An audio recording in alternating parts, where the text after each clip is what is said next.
Since the start of 2021, I've been manually monitoring the performance of 6 of the best horse racing tipster services who proof their selections to Racing Index. Each of them has stood the test of time and proved to be both reliable and profitable over the long period, which is what you should be looking for in a tipping service. We're now halfway through the year, and in this video I'll provide an update on how they fared during June, together with the overall performance for the year to date. I'll leave links to each of the services in the description below, so check those out if you want more information about any of the services. Okay, let's hop over to the computer and see how they've been getting on.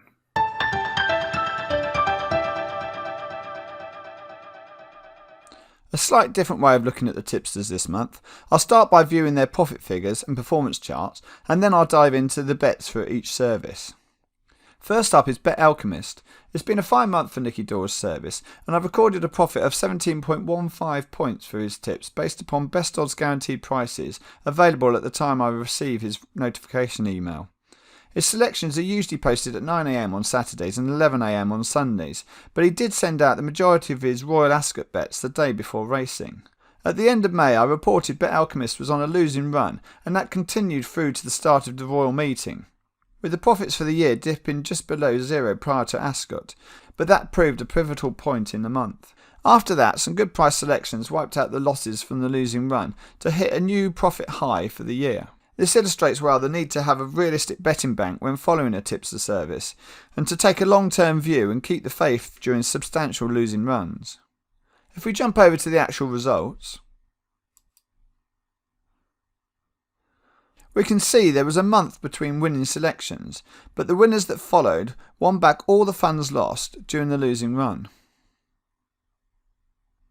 But Alchemist had 2 winners at Royal Ascot. Oxted won at 4-1, having been advised at 8-1, and Surefire won at 5-1, with advised odds of 9-1. In addition, 15 selections finished in the places, so members would have made a good profit from those selections. The winners have continued to flow since the festival, with Caspian Prince advised at 12-1, Master Sophony at 13-2, Fastnet Crown at 11-1, and Urban Beat at 9-1. The overall profit since I started monitoring the service at the beginning of the year now stands at 25.82 points based upon the best odds guaranteed prices. Next up, cheek pieces. The first selection of the month was a winner, but members then had to wait until the 10th of June for the next one.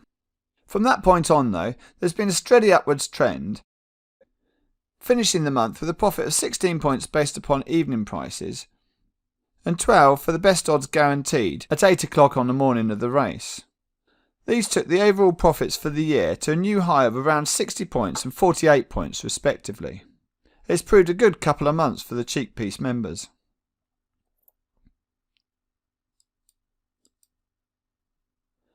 Looking at the actual selections, Neil hit form just before the Royal Ascot meeting, and members enjoyed a profitable festival, including Lupe Fernandez, backed each way, and in the Without Palace Pier Market in the Queen Anne Stakes.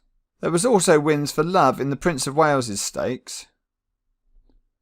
Surefire advised at 8-1 and backed into 5-1 for the King George V Stakes, and Wonderful Tonight in the Hardwick.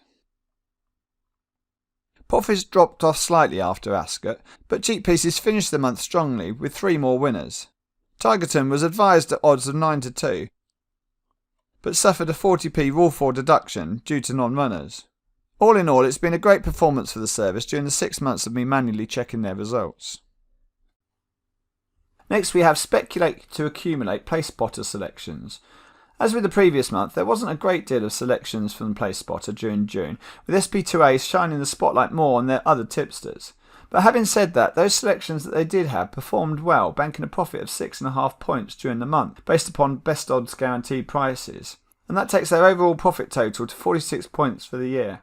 As I mentioned in previous videos, their selections perform far better based on bog prices when compared to Betfair SP, due to the enhanced place terms offered by the bookies. That's definitely something to bear in mind when viewing their results in the Racing Index proofing area. So that's 5 winning months now out of 6, with just February recording a loss. Looking at their selections for June, there were 2 winners, with Oxted advised at 9 to 1, backed into less than half the odds at 4 to 1. And Colony Queen was advised at 15 to 2, but that price included a 15p rule 4 deduction, so the SP of 13 to 2 proved the higher price. Colony Queen was advised as a tip rather than one of their tracker selections, so was backed at 1 point each way rather than 0.5. 46 points is a very commendable profit for the first half of the year, but I must stress you need to be able to take advantage of the bookmaker enhanced places, in particular Sky Bet, in order to get the best from their service. It's been an up and down month for Tic Tac tips, or rather should I say a down and up month, and the service has struggled to recapture the form they showed on the first 6 weeks of the year. The early part of the month was disappointed with just a splattering of place selections punctuating the downwards trend, but things recovered to end the month on a small 1 point loss based on best odds guaranteed prices at the time the bets were sent out. Overall, that's now a loss of 5.9 points since the start of the year. But best odds guaranteed prices have outperformed Betfair SP, which is due to the fact that all their selections are backed each way. Things are on the up though, with 4 recent winners things are now in an upwards trend. Ultimate Getaway and Little Prayer provided back-to-back winners, and they were followed up with several place selections, plus wins from Zane Claudette and Lexington Knight. I'm still not a great fan of backing such short price selections each way, but it does look to be the best way to stake the Tic Tac Tips bets. 2020 Racing High Strike Rate service started the year really well, but April-May saw a sharp downturn in performance. This trend was bucked briefly during the first week of June, but things then continued on the downward trend to finish the month with an overall loss of minus 5.21 points based on prices the evening before, and minus 7.21 points for best odds guaranteed on the morning of the racing, with slightly bigger losses for Betfair SP and SP. Hopefully members heeded their warnings earlier in the year not to get carried away with the staking. Looking at the actual results, they achieved 6 winners and 1 dead heat during the first week of June, taking their overall profits up to 27.32 points based upon the evening prices. They usually do pretty well with their 2 point selections, but the last 6 have failed to get their nose in front where it matters. And there have been no winners in the last 10 days, although they have had less bets during that period and a couple of selections were non-runners. Overall, since the start of the year, they're shown 9.82 points based on the evening prices, and they remain slightly in profit based on the bog prices. Finally, let's take a look at the Northern Monkey Punter. First, let's look at their singles. The month got off to a good start with Crusoe Cumrag winning and Oscular following up with victory in the Woodcote a few days later, taking profits for the month to double figures based upon their best odds figures.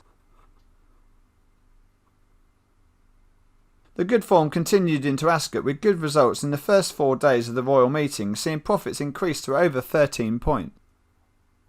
But that's as good as it got. Bets took a big hit on the 5th day of the festival and the majority of profits were given back to the bookies over the next few days. Things did pick up again for a few days, but died off again towards the end of the month, to finish on a loss of minus 2.41 points based upon best odds available, and minus 8.45 points based upon those more generally available. Things didn't fare any better with the multiples. An each way double on Oscular and Mystery Angel paid out 3 points profit to best odds for the place, and it would have given them a huge return had Mystery Angel won, although that never looked likely. And they're still waiting to land a winning double at a big price. Overall, the multiples made a loss of 5.29 points based upon the best odds and 7.06 on general odds. Figures to date for the year show that despite the loss in June, the singles are still showing a healthy 31 points profit based on the best odds and 4.87 points based upon the lower generally available odds. In contrast, the multiples are currently running at a loss of 20 points and 24.5 points for the high and low odds figures. Combined, that gives a profit range of 11 points profit to 19 points loss. It's unlikely members will be able to achieve the best odds figures, but they should comfortably be able to outperform the lower figures. If you found the video useful, hit the like button and don't forget to subscribe to the channel to receive notifications when I upload more videos in future.